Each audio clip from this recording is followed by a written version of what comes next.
Hahangaan ka at mapapasunod mo ang isang tao gamit lamang ang dahon ng laurel. Hello mga guys, kumusta kayo? Panibagong araw, panibagong video na naman tayo. And sa araw na ito ay isa na namang video ang aking ituturo sa inyo na simpleng gabay o simpleng pamamaraan na makakatulong sa atin. At bago ang lahat, gusto ko lang mag-disclaimer sa mga taong hindi naniniwala at hindi gusto ang mga kailanitong video. Please skip this video and maghanap kayo ng video sa gustong-gusto niyo dahil ang video na ito ay para lamang ito sa mga taong naniniwala and gusto mag-try. Sa lahat po ng mga nagko-comment po dito sa aking video, dito sa loob ng aking channel, mag-ingat sa lahat ng mga nagre-reply sa inyo na dinadala kayo sa kanilang WhatsApp and imo app upang makaiwas po tayo sa scam. Ngayon po, ituturo ko sa inyo paano ito gawin. And syempre, bago ang lahat, kailangan natin dito ang ating gagamitin. Kailangan mo lamang dito maghanda ng isang panulat or marker. Dahil kapag marker po ang gagamitin natin sa dahon ng laurel, mas maganda po. Panulat, kailangan natin dito ng dahon ng laurel, and kailangan din natin dito ng kandila.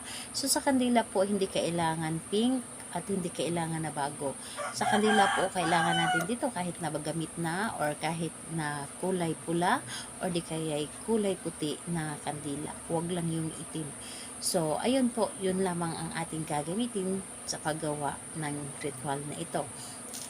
And kapag handa na yung mga ating gagamitin, dapat po i-ready ninyo ang inyong sarili. I-claim po ninyo sa inyong sarili na gustong-gusto mo itong gawin. Buo ang inyong loob sa paggawa. Hindi kayo nagdududa sa paggawa ng isang ritual.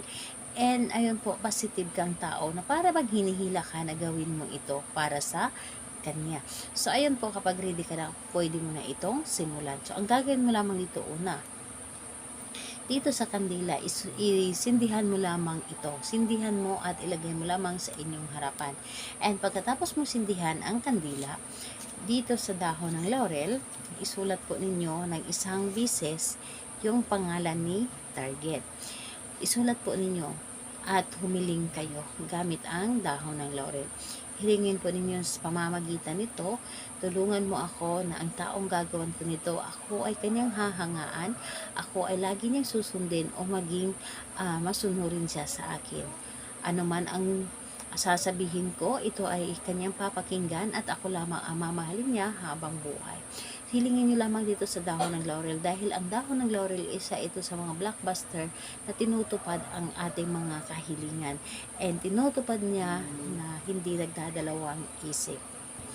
And ayun po, humiling lamang kayo or hilingin niyo ang dapat ninyong gustong mangyari. Hilingin po ninyo, sasabihin po ninyo na nanggagaling mismo sa inyong puso, na hindi lamang siya basta-basta na sinasabi lamang, kundi nanggagaling mismo sa inyong puso ang inyong mga sinasabi.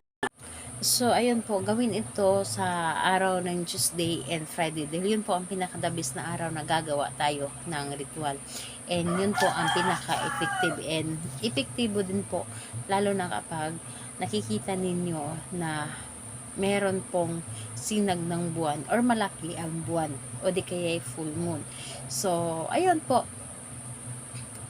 Pagkatapos mong pumiling dito sa dahon ng laurel, sunugin mo lamang ito. Sunugin mo at ang gagawin po ninyo sa dahon ng laurel, yung abo po niya ay itapon nyo lamang sa labas para ito ay ilipad ng hangin or saan man ito papunta na ilipad ng hangin. So, ayun, salamat po sa inyo. Bye-bye everyone. God bless us all.